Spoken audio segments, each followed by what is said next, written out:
성경 공독하겠습니다. 오늘 말씀은 사도행전 1장입니다. 자, 사도행전 1장 1절부터 5절까지 말씀 함께 합독하시겠습니다. 사도행전 1장 1절부터 5절까지입니다.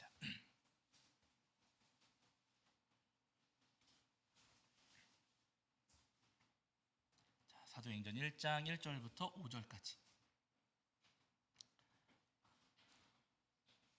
사도행전 1장 1절부터 5절까지 말씀입니다. 1장 1절부터 5절까지. 자, 우리 찾으신 줄 알고 한 목소리로 합독하겠습니다. 함께합니다. 데오빌로여, 내가 먼저 쓴 글에는 물은 예수께서 행하시며 가르치시기를 시작하신부터 그가 택하신 사도들에게 성령으로 명하시고 승천하신 날까지의 일을 기록하였노라. 그가 고난받으신 후에 또한 그들에게 확실한 많은 증거로 친히 살아계심을 나타내사 40일 동안 그들에게 보이시며 하나님 나라의 일을 말씀하시니라. 사도와 함께 모이사 그들에게 분부하여 이르시되 예루살렘을 떠나지 말고 내게서 들은 바 아버지께서 약속하신 것을 기다리라. 요한은 물로 세례를 베풀었으나 너희는 몇 날이 못되어 성령으로 세례를 받으리라 하셨느니라. 아멘. 우리 자리에 앉으시겠습니다. 여러분 한 주간 평안하셨죠? 네, 오늘도 우리 하나님 앞에 나와 예배하는 저와 여러분이 우리 주님께서 주시는 은혜와 사랑이 가득하기를 간절히 소원합니다. 자, 이제 오늘은 사도행전 1장 말씀을 통해서 우리에게 주시는 은혜를 나누려고 하는데요. 잘 아시는 것처럼 여러분 사도행전은 바울의 동역자였던 누가가 기록한 말씀입니다. 누가 기록했다고요? 누가가 기록했습니다. 바울의 동역자였던 누가가 기록한 말씀인데 이 누가가 사도행전을 기록하기 전에 먼저 앞서서 기록했던 복음서가 있어요. 그 복음서 제목이 뭘까요? 누가가 기록했으니까 누가복음이에요. 누가복음 기록하고 그 다음에 사도행전 기록했거든요. 여러분 누가복음에서는 이 누가가 무슨 이야기 하냐면요, 복음이신 예수님에 대한 이야기를 했어요. 예수님의 복음이신 예수님에 대해서 누가복음 말씀에 이제 기록을 해 주었습니다. 복음이신 예수님에 대해서 말씀을 기록한 이후에 그 다음에 사도행전을 기록하는데 이 사도행전에서는 예수님의 복음, 또 복음이신 예수님이 어떻게 세상 곳곳에 퍼져가고 예수님의 복음 그 위에 어떻게 교회가 세워져 갔는지, 그 교회가 어떻게 부흥해 가는지, 부흥의 과정과 복음의 여정을 이 사도행전 말씀에 기록해 주셨다는 거예요. 그래서 여러분 사도행전 말씀을 보시면 잘 아시겠지만은요, 예수님의 십자가 복음이 예루살렘에 있다가 유대와 사마리아 그리고 땅끝까지 퍼져가는 그 과정을 아주 세세하게 이 사도행전 말씀 가운데 기록을 해 두었습니다. 그래서 여러분 이 말씀 읽어 내려가시면은요, 복음이 정말로 어마어마하게 부흥하는 그 부흥의 어떤 그 역사, 놀랍게 부흥하는 그 부흥의 역사를 우리가 사도행전 말씀에서 읽고 또 확인해 볼 수가 있다는 거예요. 그런데 여러분 처음부터 초대교회가 부흥했던 것은 아니었어요. 초대교회도 여러분 처음에는요 굉장히 작은 공동체였습니다. 오늘 본문을 보시면은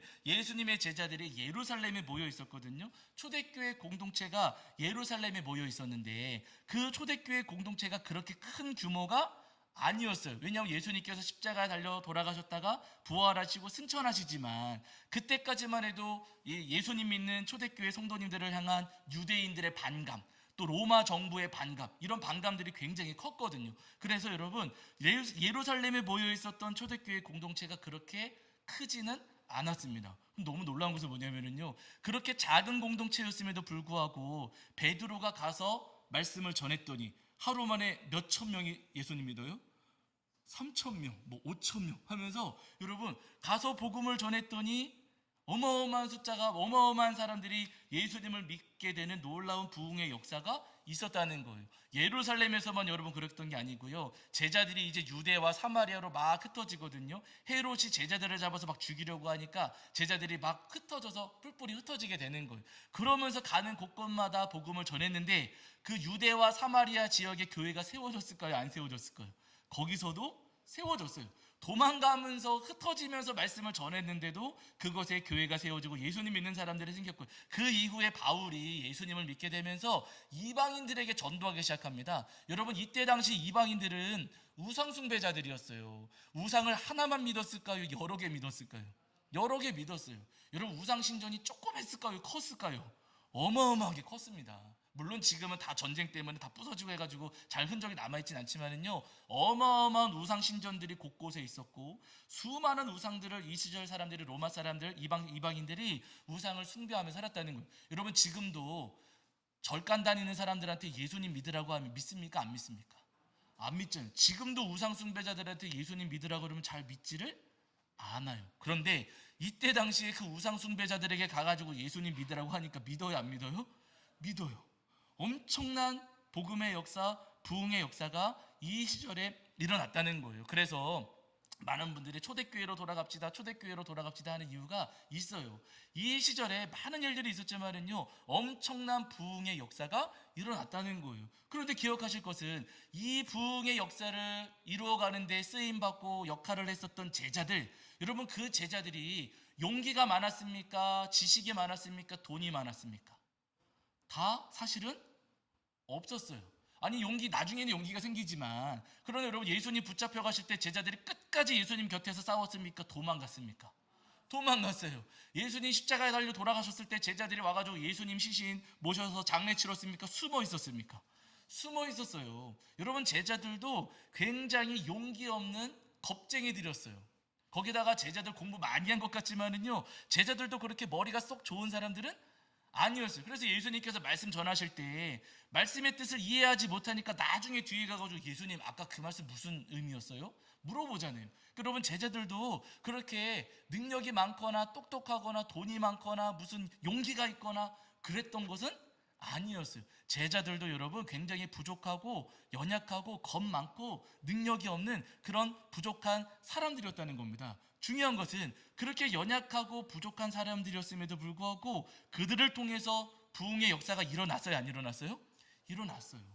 사도행전 말씀을 보시면은요, 그들을 통해서 주님께서 어마어마한 역사들을 이루어 가셨다는 겁니다. 아니, 용기도 없고 겁도 많았고 거기다가 아는 것도 많지 않았고 돈도 없었고 그렇게 대단한 능력도 없었던 사람들인데 어떻게 이들을 통해서 이렇게 놀라운 역사들, 엄청난 부흥의 역사가 일어날 수 있었을까?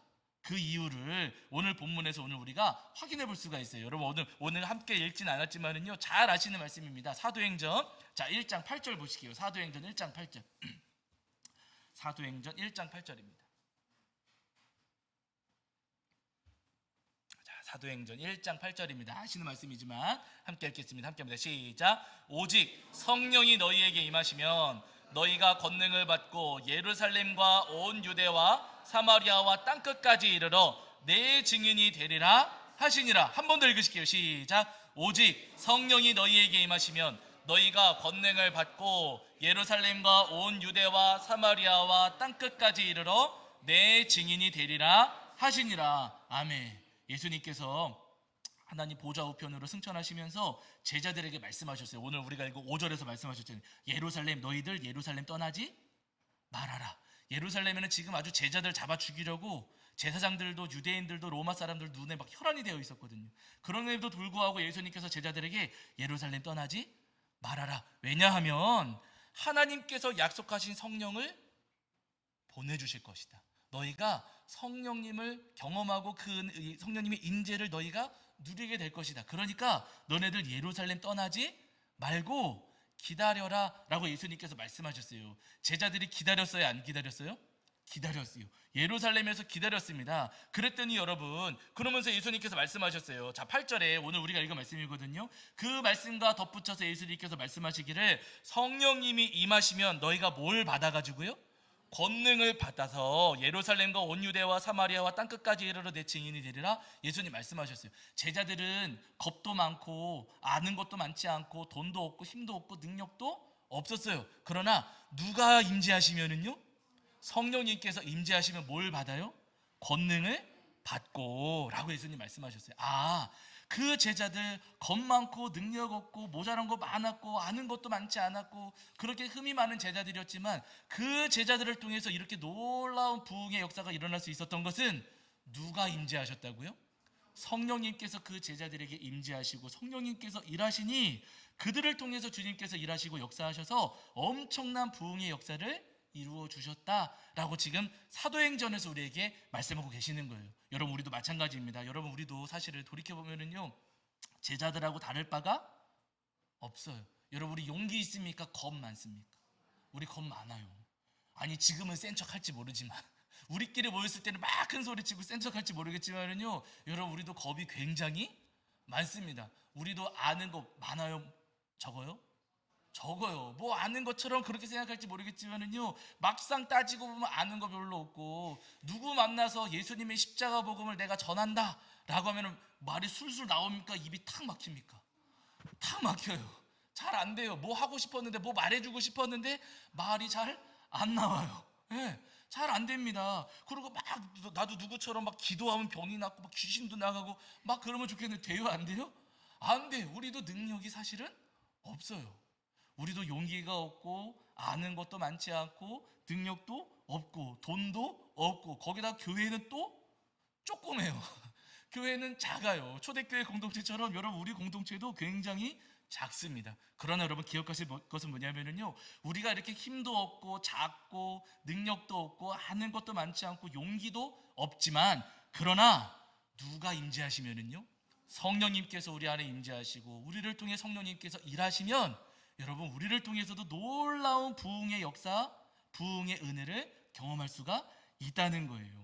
성령님만 우리에게 임재하시며 성령님께서 우리를 사로잡아 주시기만 하신다면요, 우리도 놀라운 그 부흥의 주인공이 될 수 있다. 성경에서 오늘 우리에게 말씀하고 계십니다. 여러분 사실 그렇잖아요. 전도하러 나간다고 하면은요, 여러분 우리도 자꾸만 주저하게 되고요, 머뭇거리게 됩니다. 전도하자 그러면은요, 이 핑계 저 핑계 되면서 여름엔 덥습니다. 뭐 가을에는 뭐 먼지 날립니다. 봄에는 꽃가루 날립니다. 겨울에는 춥습니다 하면서 우리 계절마다 때마다 시마다 우리가 핑계거리가 생기고 하지 않아야 될 이유가 막 생겨나요. 그렇게 말하는 이유 가운데 뭐냐면은요, 내 마음에 사실은 용기가 안 나고 귀찮기도 하고 힘들기도 하고 여러 가지가 이유가 있으니까요, 자꾸만 안 하려고 하고 주저하게 되고 하기 싫어지고 그런 마음이 우리 안에 생겨나요. 그러나 여러분 중요한 것은요, 성령님께서 우리를 사로잡아 주시기만 하신다면 태풍이 치고 폭풍우와 몰아쳐도 가요 안 가요? 갈 수 있는 용기가 우리 안에 찾아온다는 거예요. 내 힘과 내 능력으로는, 내 용기로는 나갈 수가 없어요. 그러나 성령님께서 우리를 사로잡아 주시고 성령님께서 우리에게 힘 주시고 능력 주시면은요, 어떠한 상황과 환경 속에서도 나아갈 수가 있다는 거예요. 전도할 때마다 할 말이 진짜 없어요. 무슨 말 해야 될지 아주 인상 팍 쓰고 있는데 저 사람한테 무슨 말 해야 되고, 전도지 주면은요 쌩 하고 가버리는데 어떻게 해야 될지 난감할 때 분명히 있어요. 그래서 막 주저하게 되고 어떻게 해야 되나, 우리도 뒷걸음질 치고 그럴 수 있지만, 그러나 여러분 성령님께서 나를 사로잡아 주시기만 하신다면 할 말을 주님께서 생각나게 해주십니다. 요때 하면 하시는, 나는 말주변이 없어요. 나는 말주변도 없고 뭐가 떠오르지도 않아요. 그러나 성령님께서 나를 사로잡아 주시기만 하신다면 주님께서 생각나게 하셔서 그들에게 복음을 전할 수 있도록 우리의 입술을 열어 주신다는 거예요. 여러분 우리 힘으로는 안 됩니다. 내 힘과 내 능력으로는 할 수가 없어요. 그러나 주님께서 임재하시고 주님께서 우리를 사로잡아 주시고 주님께서 우리를 통해서 일하신다면요, 우리도 그 부흥의 도구로 쓰임 받을 수가 있다는 거예요. 제가 자주 말씀드렸잖아요. 여러분 저는요 어렸을 때 앞에 서는 걸 지금도 못해요. 어디 가가지고 뭐 발표하세요, 질문하세요 그러면은요, 저희 교수님 세미나 하실 때 항상 저한테 준도 질문하라고 그러시거든요. 제 질문 할까요 안 할까요? 못해요.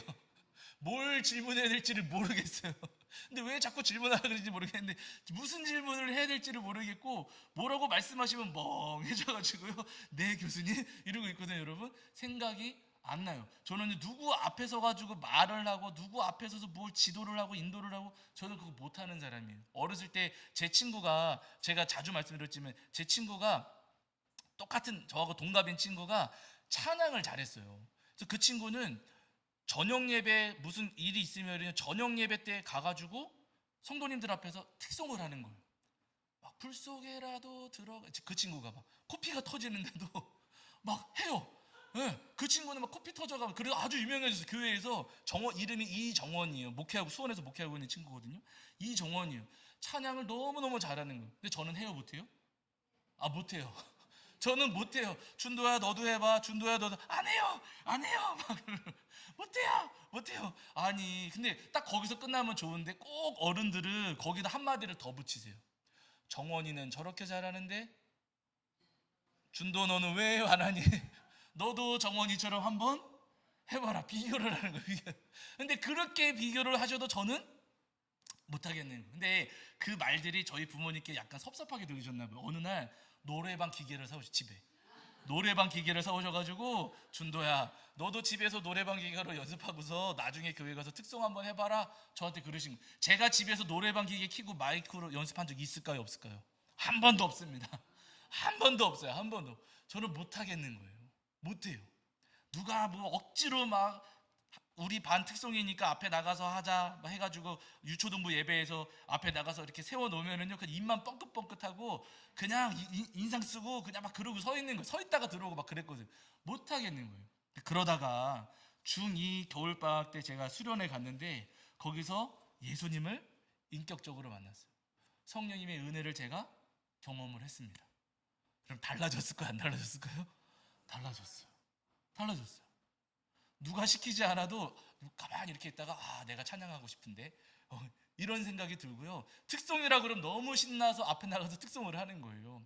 그때 당시에는 지금은 그런 게 많이 사라졌지만 교회마다 그 중고등부에서 봄 가을 해가지고 친구 초청회 반 문화 앨범 해가지고 이렇게 막 찬양 준비하고 연극 준비하고 해서 예수님 믿지 않는 친구들을 초대해가지고 교회에서 이렇게 문화개방 이렇게 했었거든요.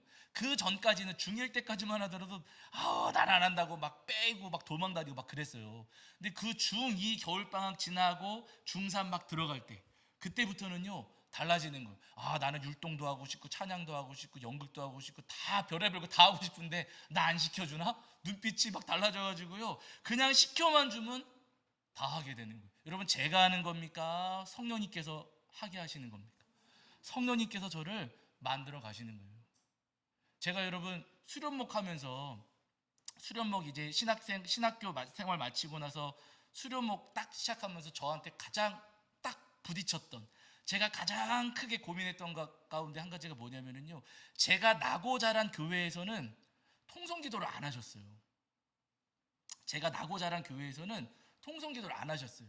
저희 큰아버지는 물론 그게 이제 예전에는 하셨고 막 큰아버지도 막 귀신 내쫓고 막 그러셨대요. 그런데 어느 순간 이 통성기도하는 분위기가 인도하는 사람들이 이 통성기도하는 이 분위기를 이제 사람들의 심리를 자극시킨다는 거죠. 예, 아주 사람들의 심리를 자극시켜가지고 잘못된 곳으로 그 분위기를 이끌어가는 것을 보시면서 이거는 장난질이다. 사람의 장난질이고 사단의 장난질이 될 수 있다 라는 마음을 가지셔가지고 제가 나고 자라고 제가 막 자랄 때는 교회에서 통성기도를 사실 안 하셨어요. 그런데 제가 이제 수련목 하는 교회에는 통성기도를 해요 안 해요? 해요. 할 뿐만 아니라 거기서는 주여 삼창도 하는 거예요. 여러분 주여 삼창이 쉬워 보이지만은요 요거 안 하던 사람이 하려고 그러면 돼요 안 돼요? 안 돼요. 이거 안 됩니다. 주여 하는 게 여러분 쉬워 보이지만 이게 쉬운 게 절대로 아니에요 여러분. 제가 마음에 딱 걸렸던 게 내가 나고 자란 교회에서는 이게 안 되는데 안 했었는데 주여 삼창도 안 했었는데 수련목 거기 가면 그거 해야 되는데 어떡하지? 제가 어떻게 했을까요? 아니 집에서 이불 뒤집어 쓰고 연습했어요. 주여 하는데 안 돼요. 아니 주여가 좀 더 매끄럽게 돼야 되는데 왜 안 되지? 진짜 이불 뒤집어 쓰고 집에서 혼자 연습했어요. 그럼 돼요 안 돼요? 안 돼요. 그런데 이제 찬양 인도 해야 되니까 금요일 날 가가지고 찬양 인도를 해야 하는 거예요. 이제 기도 인도할 시간이 됐어요. 찬양까지는 어떻게 해요? 괜찮아요. 찬양까지 문제가 안 되는데 이거 주여 삼창하고 해야 되는데 어떻게 하라? 주여 삼창 하시고 기도. 근데 여러분 됐을까요? 안 됐을까요? 되는 거예요. 누가 하시게 하는 거예요? 하게끔 하시는 거예요? 성령님께서 할 수 있게끔 밀어주시고 당겨주시고 힘주시고 도와주시는 겁니다. 내 힘과 내 능력으로는 안 돼요. 여러분 내 힘과 내 능력으로 하려고 하면은요 여러분 우리 한 걸음도 나아갈 수가 없습니다. 성령님께서 우리 안에 임재하시고 역사하시고 우리를 사로잡아 주셔야지만 그래야지만 우리가 나아갈 수 있는 거예요. 사도행전 여러분 19장 보시면은 바울이 에베소에 가서 전도하는데 성령님께서 바울 사도를 통해서 아주 놀랍도록 역사하셨어요. 그래가지고 바울 사도가 가지고 다니는 손수건을 이렇게 아픈 사람 몸에다가 이렇게 얹어놓기만 해도 가져다가 다른 사람이 요 바울의 손수건을 가져다가 이렇게 얹어놓기만 해도 병이 치유되고 낫고 귀신 들린 사람한테 요 손수건 이렇게 얹어놓으면 귀신이 떠나가고 엄청난 일들이 있었던 거예요. 무슨 부족도 아닌데 이런 엄청난 일들이 있었던 거예요. 그러니까 그 모습을 누가 봤냐면요 제사장의 아들들이 봤어요. 7명의 아들들이 그 장면을 이렇게 보고서는 바울 사도의 손수건만 갖다 놓아도 와 저렇게 되네. 야 우리도 해보자. 제사장의 7 아들들이 바울 사도를 흉내냈어요. 그래서 귀신 들린 사람 찾아가가지고 바울이 전하는 예수의 이름을 의지하여 명하노니 떠나가라 하고 귀신한테 막 소리쳤어요. 귀신이 어떻게 돼요? 여기 성경 보시기 성경 사도행전 19장 조금만 뒤로 가셔서 사도행전 19장 15절 16절입니다. 사도행전 19장 15절 16절입니다. 사도행전 19장 15, 16절.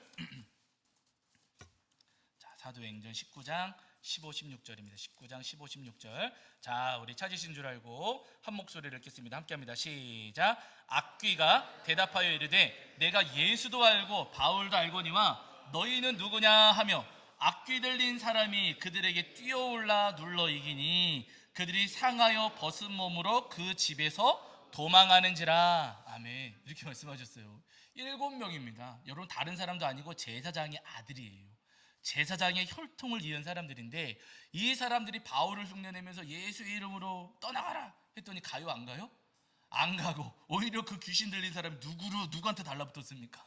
이 아들들한테 뛰어 올라가지고 막 해코지를 했다는 거예요. 여러분 7명이나 되는 다른 사람도 아니고 제사장의 후손들이 제사장의 아들들이 7명이나 되는데 다른 숫자도 아니고 그럼 7이에요. 7. 7명이나 되는 아들들이 귀신을 내쫓으려고 했는데 내쫓지를 못하고 오히려 자기들의 해를 입었다는 거예요. 왜 그런 거예요?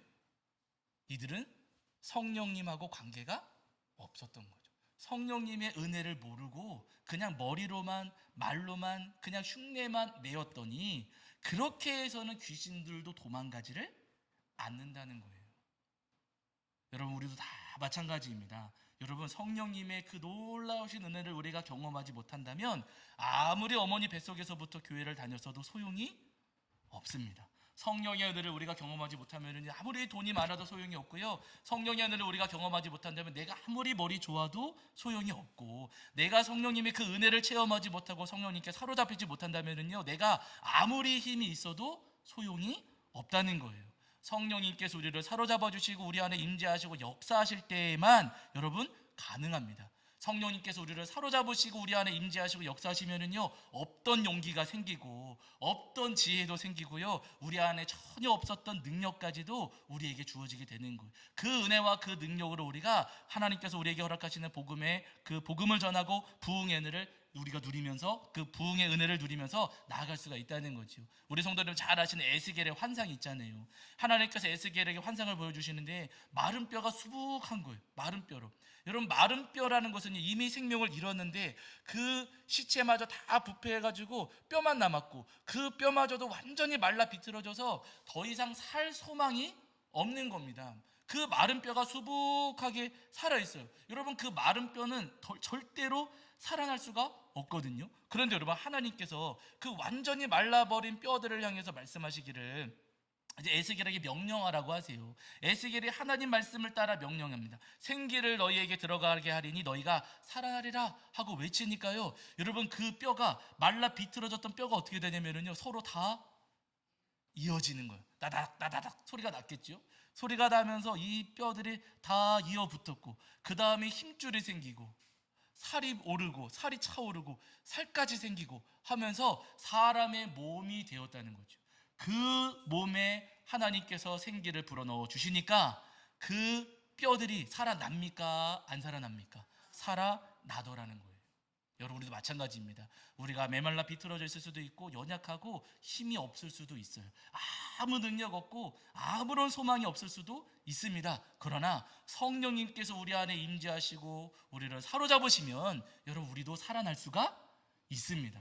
여러분 이 교회 로비에 여러분 그 화분 있잖아요. 화분 작년에 저희 이사하면서 여러 교회에서 화분 보내주셔가지고 그 중에 절반은 이제 잘 키우시는 분들한테 보내드리고 이제 키울 만한 거 저희들에게 저희 입장에서 쉬운 것들만 저 앞에다 남겨놨거든요. 물 많이 주지 말라 그러셔가지고 물 잘 안 줬어요. 근데 다행히 얘네가 1년 동안은 잘 버텼어요. 근데 여러분 기억하실지 모르겠지만은요 한 2, 3주 전에 해피트리가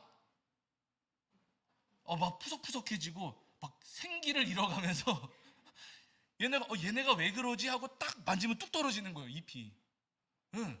뚝 떨어지고, 그래서 왜 그러지 하고 옆으로 쓱 지나가면은 그 지나가는 바람결에도 막 잎이 막 떨어지고, 툭툭 치면은요 그냥 무슨 비 내리는 것처럼, 그 가을날 낙엽 떨어지는 것처럼 그 햇빛들이 나뭇잎이 다 우수수 떨어지는 거예요. 그래서 나뭇잎 마지막 잎새처럼 몇 개 남지도 않고, 그리고 막 가지만 앙상하게 있고 막 그런 상태였거든요. 그거 보면서 제 아내가 아우 얘네는 죽은 것 같으니까 버리자고 그랬어요. 버리자고. 근데 저는 못 버리겠는 거예요. 왜냐면 여러분 지하에 12년 동안 있으면서 진짜 부럽고 하고 싶었던 것 가운데 하나가 저거 화분 키우는 거였거든요. 지하에서는 뭘 키워도 안 되고 키울 수도 없으니까 그렇게 하고 싶었던 건데 이걸 버리기가 너무 아까운 거예요. 근데 볼품 없고 이제 막 다 말라 비틀어졌고 죽은 것 같고 막 그러니까 놓자니 이것도 그렇고 버리자니 아깝고, 그래가지고 제가 마지막으로 물을 부어줬어요. 흠뻑. 그 화분 2개에다가 물을 흠뻑 부어줬어요. 그리고 이틀인가 3일인가 지났거든요. 근데 너무 놀랍게도요, 그 말라 비틀어진 것 같았던 가지에서 새순이 이렇게 올라오는 거예요. 애기 손처럼 이렇게 해가지고 여러분 이렇게 말려가지고요 이렇게 올라와요. 뭐가 올라왔네? 이게 자라는 건가? 좀 몰랐어요. 뭐가 그냥 뾰족하게 아주 작게 올라와 있길래 뭔지는 몰라요. 또 한 이틀 정도 지나니까 여러분 얘네가 쭉 뻗어요. 시간이 지나서 하루하루 지날수록 손 이렇게 피고 가지를 쭉 뻗어가지고 여러분 한 일주일 보름 정도 지났을, 한 열흘 정도 지났을 때는요 제법 이파리가 나왔습니다. 지금 여러분 살았을까요? 안 살았을까요? 살아났어요. 여러분 이따 나가시면서 보세요. 여러분 다 말라 비틀어져서 죽은 것 같았는데요 걔네가 살아났습니다. 물이 부어지니까 살아나더라는 거예요. 제가 매일 보면서 마음에 감동받고 있어요. 주님, 물이 부어지니까 살아나는군요. 그렇군요 주님. 우리 교회에도 성령의 기름 부음이 있으면 우리도 이렇게 이파리가 많아지겠군요. 여러분 하나님 우리 삶에 능력이 없고 힘이 없고 병이 있을지는 모르겠지만, 아는 것도 없고 용기도 없을지는 모르겠지만 성령님께서 기름 부어주시면 없던 용기 생기고 지혜도 생기고 힘과 능력도 생기겠군요. 그래서 제가 저 앞에서 매일 기도합니다. 하나님 우리에게도 기름 부어 주시옵소서. 주님 우리 교회에도 성령의 기름 부어주시고 우리 모든 성도님들의 삶과 마음 속에도 성령의 기름 부어주시옵소서. 그래서 하나님 우리도 능력 얻게 하시고 지혜 얻게 하시고 우리도 이 초대교회가 경험했던 놀라운 부흥의 역사 우리도 경험하게 하여 주시옵소서. 날마다 기도합니다. 여러분 날마다 우리에게 주실 그 은혜를 소망하시면서 저에게도 그 기름을 부어 주시옵소서. 성령의 기름으로 제 삶과 제 마음을 채워 주시옵소서. 함께 기도하시는 저와 여러분이 되기를 주 이름으로 간절히 축원합니다. 자 우리 찬송합니다. 찬송가 183장입니다 183장 찬송하시면서 준비하신 예물 봉헌하겠습니다. 찬송 183장입니다